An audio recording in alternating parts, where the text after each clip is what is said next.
मैं हूँ राबा सागर advocate, Islamabad high court में प्रैक्टिस कर रही हूँ। मैंने 2020 में लॉकडाउन के दौरान एक हेल्पलाइन बनाई थी, जो कि लॉकडाउन के दौरान लोगों को जो कानूनी मसाइल दरपेश थे उसके हवाले से थी। उन 6 मंथ्स में वो इतनी डेवलप हो गई, लोगों में इतना रिस्पांस आया कि सिर्फ 6 मंथ्स में तकरीबन 1500 लोगों ने मेरे साथ कांटेक्ट किया और उसके बाद से उस हेल्पलाइन को मैंने कंटिन्यू रखा और अब तक आज के दिन तक 5000 से ज़्यादा उसके ऊपर लोग रब्ता कर चुके हैं और मैं पूरी दुनिया में एक रहनुमाई प्रोवाइड कर चुकी हूँ कानूनी मुशावरत के हवाले से। अब हम अगर सिचुएशन देखें डोमेस्टिक वायलेंस की, तो अगर मैं अपनी हेल्पलाइन से ही आप एक असेसमेंट करके बताऊं तो उसमें तकरीबन 70% के करीब जो केसेस होते हैं वो डोमेस्टिक वायलेंस से रिलेटेड ही होते हैं, क्योंकि खवातीन घर में हैं और एक आसान शिकार हैं लोगों के लिए जो घर के मेल मेंबर्स हैं, खसूसी तौर पर ऐसी खवातीन जो शादीशुदा हैं और शादी के बाद वो कुछ मसाइल का शिकार हैं तो वो डोमेस्टिक वायलेंस का ज़्यादा शिकार हो जाती हैं। तो उसमें हम ये देखते हैं कि कोर्ट्स की सूरत हाल क्या है। अगर थाने में वो जाती हैं तो थाने में भी ये कह दिया जाता है कि ये आपका फैमिली डिस्प्यूट है। तो फैमिली डिस्प्यूट और फैमिली एक जो वायलेंस है ना, डोमेस्टिक वायलेंस और डोमेस्टिक डिस्प्यूट, लोग इसमें भी फर्क जो है वो नहीं समझ पाते और खसूसी तौर पे अदारों से लोग जिन्होंने किसी भी तशद्दुद की सूरत हाल में रिस्पॉन्स देना है वो भी नहीं आइडेंटिफाई कर पाते डोमेस्टिक डिस्प्यूट और डोमेस्टिक वायलेंस में फर्क। देखिए, डिस्प्यूट वो होता है जिसे हम टेबल के ऊपर बैठ के डिस्कस कर लेते हैं। वो कोई उसमें कोई इशू होता है, फर्ज करें कि किसी राय की जरूरत है, कोई कंट्राडिक्टरी कोई ओपिनियन है, तो वो एक डिस्प्यूट बन सकता है, एक कॉन्फ्लिक्ट की सूरत हाल पैदा हो सकती है। लेकिन वो जो कॉन्फ्लिक्ट की सूरत हाल है वो टेबल टॉक के जरिए या गुफ्तगू के जरिए हल हो जाए, ना हो सके तो वो डिस्प्यूट होता है। लेकिन एक चीज जिसमें तशद्दुद इन्वॉल्व है और वो कंटिन्यूस है और उसमें कोई डिस्प्यूट की या कोई ऐसी वजह सामने नहीं आ रही जिसको हम कोई कॉन्फ्लिक्ट कह सकते हैं, कोई ऐसा राइट कह सकते हैं जो एग्जीक्यूट नहीं हो रहा और उसके नतीजे में वो वायलेंस हो रहा है, तो ये जो है ये वायलेंस की शक्ल है। तो बजाय इसके कि इसको डोमेस्टिक डिस्प्यूट समझ लिया जाए, इसको डोमेस्टिक वायलेंस ही समझें और इसके ऊपर रिस्पॉन्स दें। अच्छा, अभी अदारों की अगर सूरत हाल हम बताएं, जो मैंने खुद केसेस भेजे हैं कई, तो वो आगे से वही बात होती है, पुलिस वाले जो है वो रिपोर्ट दर्ज नहीं करते और वो कहते हैं जी आपने तो 15 पे कॉल नहीं की थी। अच्छा, बहुत सारे लोगों को तो ये पता ही नहीं है कि 15 पे भी कॉल करनी है, क्योंकि जब वो एक वायलेंस की सिचुएशन में होते हैं, जब वो वायलेंस का शिकार हो रहे होते हैं, तो अमूमन उनकी रसाई नहीं होती सेल फोन तक, अमूमन उनकी किसी कांटेक्ट के लिए ली गई चीजों की तरफ कोई रसाई नहीं होती।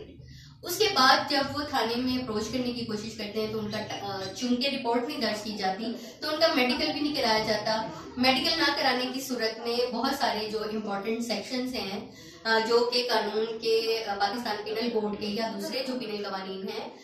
उनके लागू होते हैं, तो वो भी रह जाते हैं। वो भी जो FIR है वो उतनी असरअंदाज नहीं होती, उतनी इफेक्टिव नहीं होती जितना कि उसके ऊपर वायलेंस किया गया है। उसके बाद ये होता है कि जो खवातीन है उनके पास कोई ऑप्शन नहीं रह जाता सवाई इसके कि वो फैमिली कोर्ट में रजू करें, क्योंकि फिर वो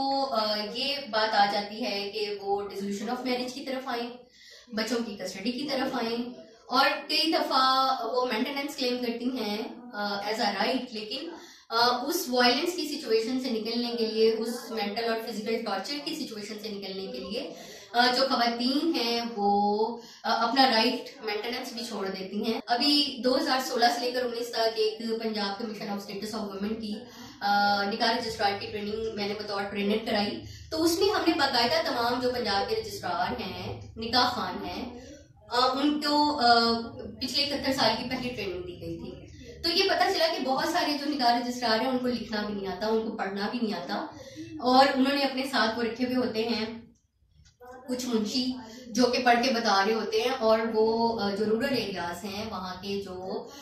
लोग हैं उनको वो कर रहे होते हैं ना, अपने कल्चर के मुताबिक ही वो कर रहे होते हैं। वो उनको कन्वे नहीं करते कि ये शर्ट है और ये करना जरूरी है, बल्कि वो कल्चर के मुताबिक पहले ही क्रॉस कर देते हैं। तो ऐसी सूरत हाल में जबकि एक निकाह खान या निकाह रजिस्ट्रार जो है वो बिल्कुल अनपढ़ है,